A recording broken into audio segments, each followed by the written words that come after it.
Hi everyone, today we're going to finish Skeleton Man by Joseph Bruchac, chapters 14 through the end, so let's see what happens. When the school day ends, I hang back from the crowd of kids who head out the door. They're happy about the weekend. For them, the clock's hands have been almost standing still, while for me they've been going double time. Like my brain is going around and around like a top that's out of control.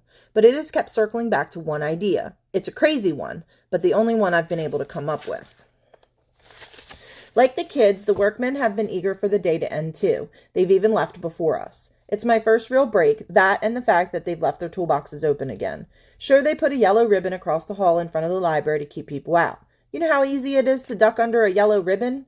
And through my backpack is a lot heavier when I got on the bus. No one notices.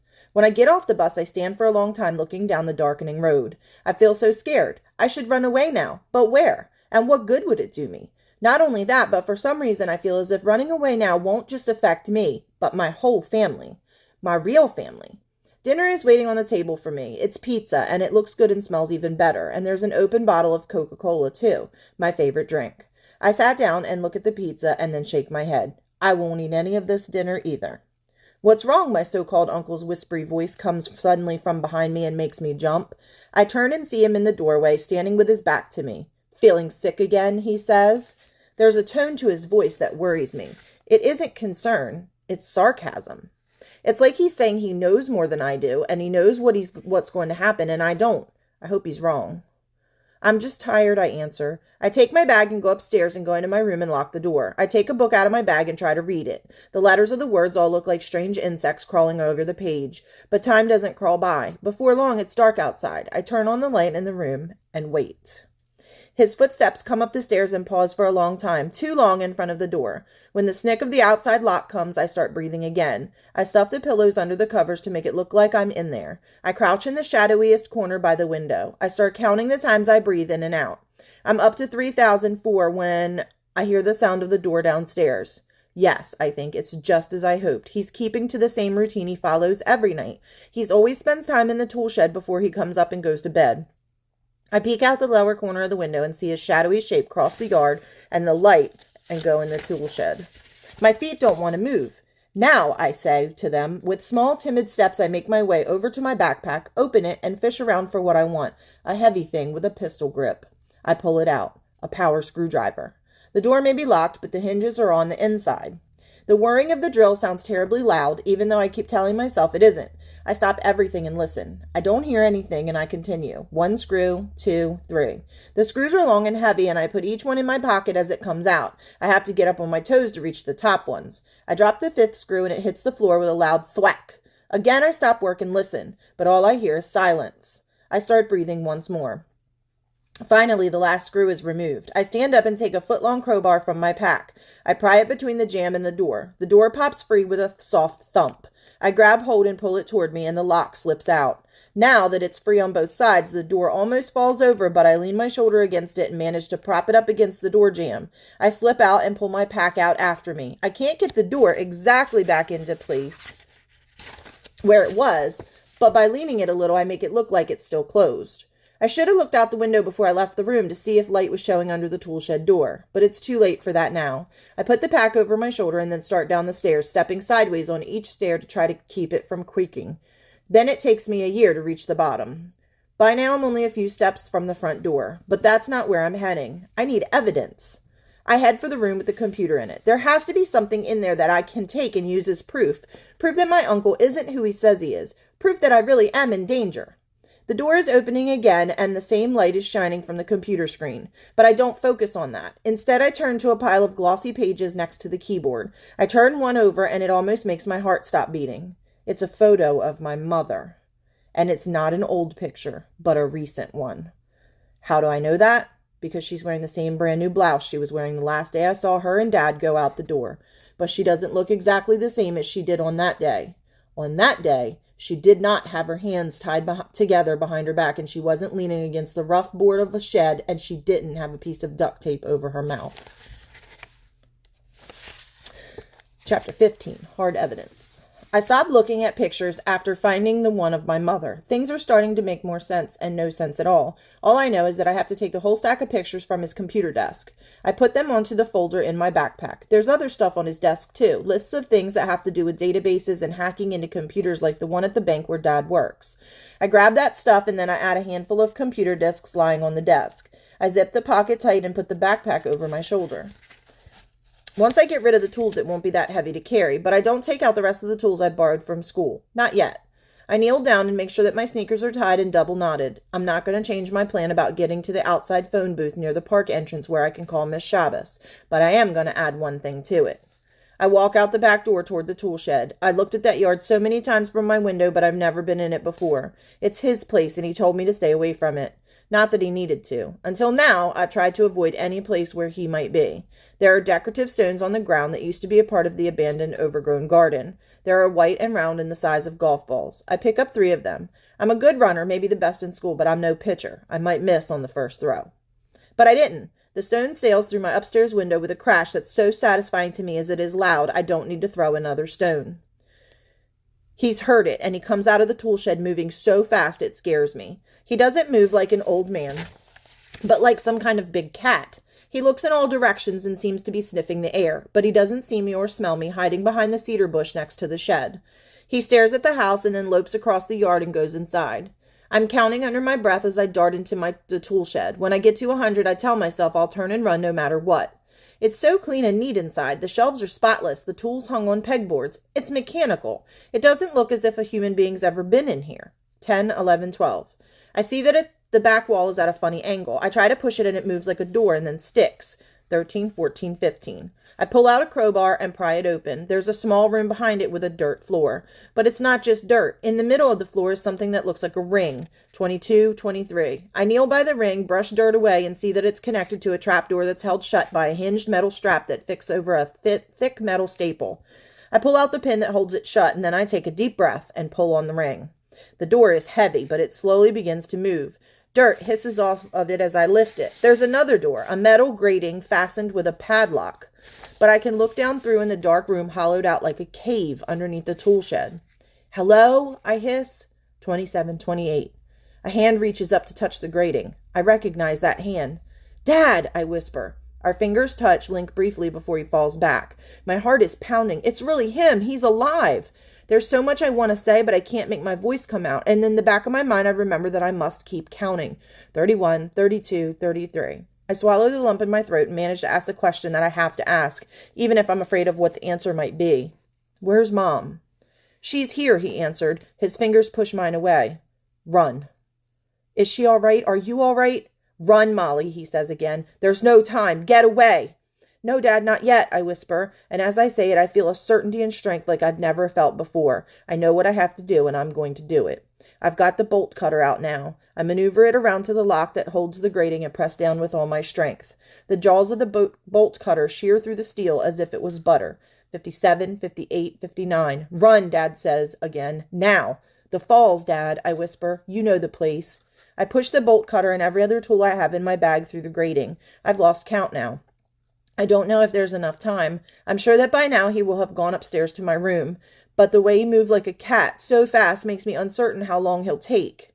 I'm through the hidden door. The door of the tool shed is ahead of me, but I don't go through it straight. I duck and twist as I come out, and it's a good thing because he's there waiting in the darkness and almost grabs me. His bony fingers slip through the loose braid in my hair. I scream and yank, and I'm free. I go around the house toward the road. Just as I expected, he's gone around the other side to cut me off. He thinks I'm going to run towards town, toward the other houses, because his is the last house on the road. He's wrong. I'm going the other way, running fast. Running and running. I venture a quick look back to see where he is. He isn't far behind me, no more than 50 yards. The moonlight glitters off his white forehead. Suddenly a rabbit darts out of the bushes and crosses in front of him, making him stumble. I gain another 20 yards, running and running. Looking back will only slow me down. I won't risk that again. I feel the strength that the story from long ago in my legs. I won't get tired.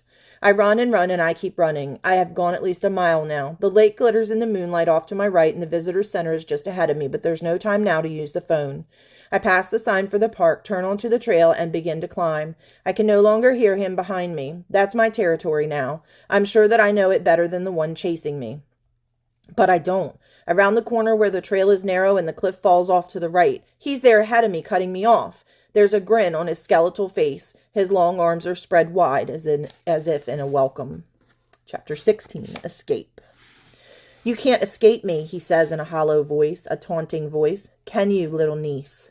If I try to answer him, I'll be done for. It would be like a mouse trying to argue with an owl. Instead, I throw my backpack at him, and as he staggers back a step, I scramble up the slope off the trail and into the brush. The trail edge is thick with blackberry bushes. They scratch at my hands and my face. Dead thorns stick through my jeans into my knees. But I get low as a rabbit, and I crawl through and under the brush.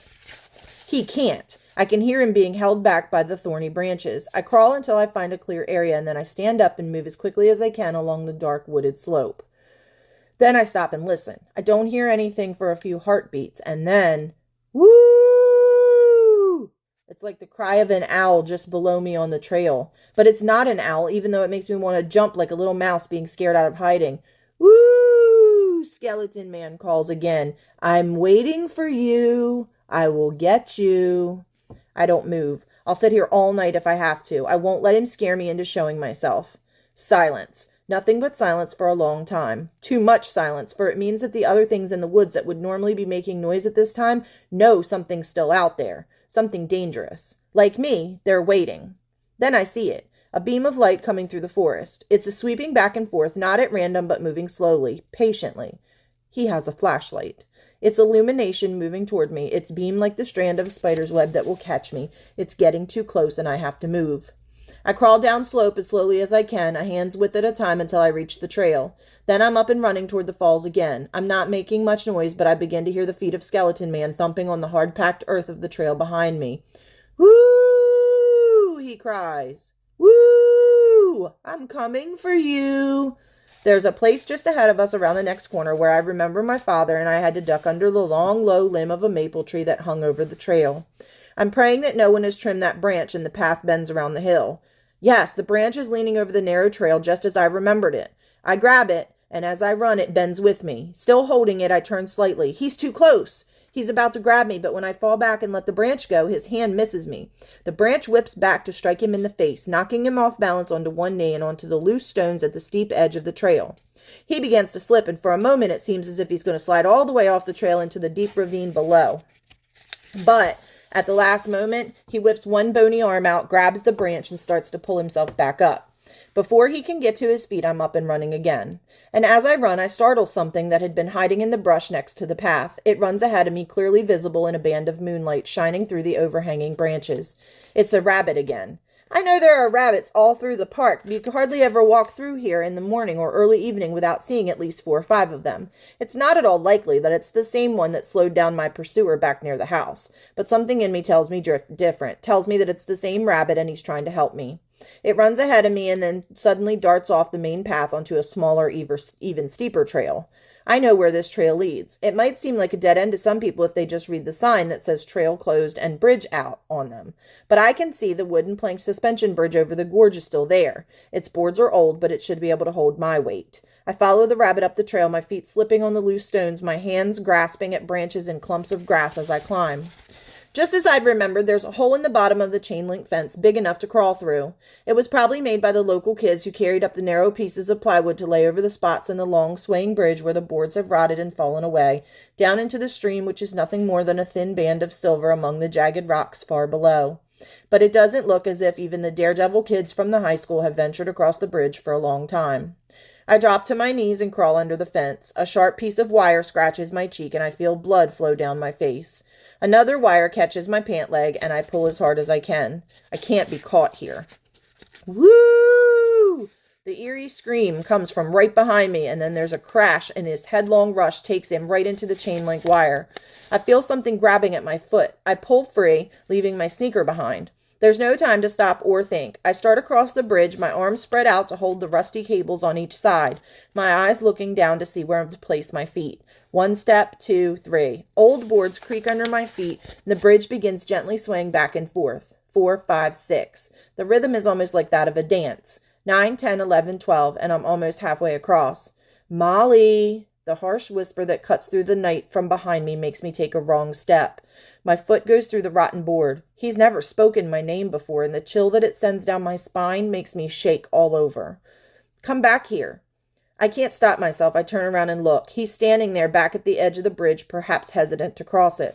His long arms are held up over his head, his fingers spread out so wide they look like the talons of a giant bird. The moonlight glistens off his pale, hard face and the top of his head, and it seems as if there's no skin at all. His eyes are twin blue flames burning from within his skull. No, I say, not just to him, but to myself. I wrench my foot free, break away from this hypnotic gaze, and start forward again. There's a thin piece of plywood just ahead, spanning the last 10 feet. Suddenly, the bridge starts to shake. I know that he's on it, moving across to catch me, and he's coming fast.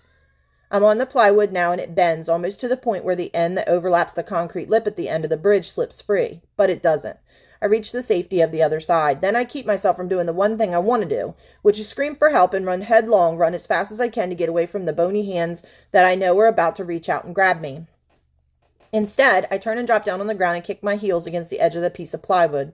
And then, even though he's already on it, the plywood slips flat past the lip of the stone. The plywood falls from beneath him, sails down into the gorge like a flipped playing card. He pitches forward, his long fingers clawing forward wildly. I try to pull myself back, but one clawing hand wraps around my ankle. It holds on so hard that I feel a searing pain as if I'm being burned by those fingers. I begin to slide back toward the edge. I'm about to be pulled into the gorge with him. I grab a hold of a metal bar that sticks up from the concrete. My arms feel as if they're being torn from my shoulders, but I don't let go. Instead, I kick at the fingers with my other foot. The foot that still has the sneaker on it. Those fingers are strong, but they are bone, nothing but bone, and I'm alive, and I'm stronger than the skeleton man. I won't let him defeat me now. I kick again and again, and then the clawed fingers wrapped around my ankle slip free. I hear one last despairing cry of, "No," as the skeleton man falls away from me like a bad dream disappearing when you wake. My own hands are slipping, but after all I've been through, I can't fail now. I won't let myself fall. I dig in my fingers. My sneakered foot finds a rock for leverage, and I push and claw my way to the top, away from the brink. My heart is pounding like a drum, but I'm alive. I breathe in and out as I look at the sky that's filled with light and moon of the stars. After a while, I inch my way back to the edge and look over. All I can see is darkness and the thin, glittering line of the stream far below, a ribbon of silver touched by the light of the moon. I rub the place where Skeleton Man's fingers scratch my ankle. I can hardly believe it, but I'm perfectly safe at last. "Molly," a deep voice calls from the main trail below. "Molly," a voice that is worried, almost frantic, but it makes my heart leap with joy. "I'm here, Dad," I answer. "I'm coming." Then I go leaping down the trail, my feet as sure as those of a mountain goat. I feel like I can't fall, but even so I stumble just before I reach him. But he doesn't let me fall. Powerful arms catch me and lift me up right off the ground, and then Dad is hugging me. "You saved us, Molly," he whispered in my ear. "You're our warrior girl." "Dad," I sob back. I don't feel like a warrior girl at all, just a little kid who wants to cry and cry and cry. I wish I could say that they found my so-called uncle, but they didn't. Not on the rocks below or in the swift-running stream. Even though the water was high and the current would have taken him down deep into the lake, they should have found him. But they didn't. Where his body went remains a mystery. So does his real identity. I found my backpack on the trail where I threw it at him, but none of the evidence I gave them and nothing he left in the house gave any clue. They found the doctored photographs, the phony identification papers, all of the stuff in the computer, including the way he was able to hack into the banks and databases to get money and information about people. It appeared that he'd chosen our family because of Dad's job with the bank and because he could use me and Mom as leverage to make Dad give him the information he needed.